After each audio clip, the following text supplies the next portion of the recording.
सखी सैया हरदम डट के मारेला 4 इंच हट के मारेला 4 इंच हट के कंचन इब्राहिमपुर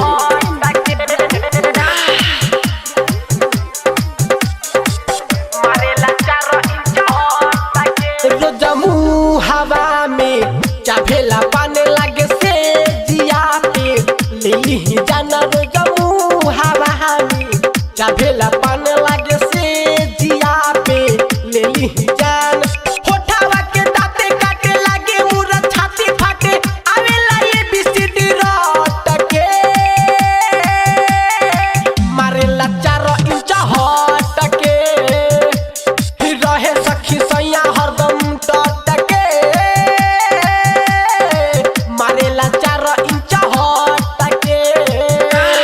कंचन इब्राहिमपुर मारेला 4 इंच हट के अरे माताला रे रतिया के सैया दुआरा से आके देहिया के हमारा